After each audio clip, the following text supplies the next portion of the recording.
Aujourd'hui, si on dit que la Convention des jeunes reporters fait partie de l'association les plus dynamiques au sein de la presse, c'est parce qu'il y a eu un travail effectué par une équipe. Et je pense que c'est le lieu pour nous de féliciter le président Miguel Maranda et toute son équipe. À côté de ça aussi, c'est aussi pour nous un devoir de perpétuer ces legs, c'est-à-dire d'accompagner ceux qui intègrent le bureau et aussi d'essayer d'innover dans la continuité. Parce qu'aujourd'hui, la Convention des jeunes reporters accompagne tous les jeunes reporters du Sénégal, pas seulement à Dakar, mais dans toutes les régions.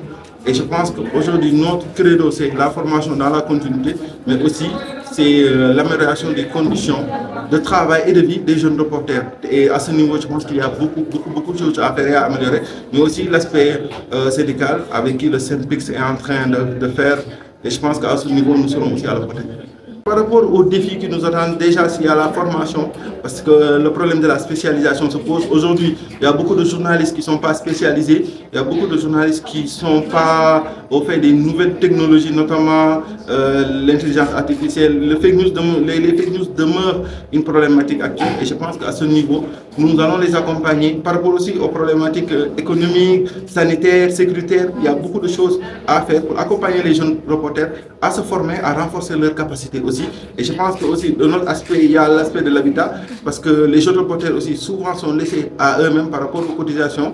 Et je pense qu'à ce niveau, on va essayer de voir comment mettre en place une coopérative. L'année dernière, on a innové lors du gala en mettant en place un prix, un terrain pour le gagnant du Grand Prix Mamles Camara, ce qu'on a remis tout à l'heure. Et pourquoi pas mettre une coopérative pour les journalistes qui veulent intégrer la convention et avec des partenaires, bien sûr.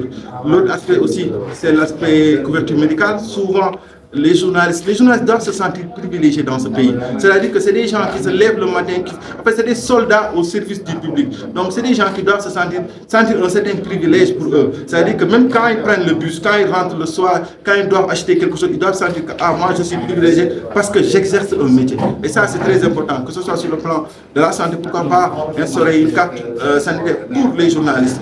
À ce niveau aussi, je pense que l'autre défi c'est l'accompagnement pour les journalistes freelance. Il y a des journalistes freelance aussi qui ont mis en place leur propre média. Pourquoi pas les accompagner par l'ADER? Parce qu'ils ont des projets et je pense que les médias méritent d'être accompagnés. S'ils ne sont pas encadrés et accompagnés, c'est les médias qui viennent, qu'on dit, et qui n'ont pas été régularisés par la récente déclaration des médias régularisés. Je pense qu'à ce niveau, c'est un ensemble de défis qui nous attendent, mais ensemble, en groupe, on va essayer de les relever.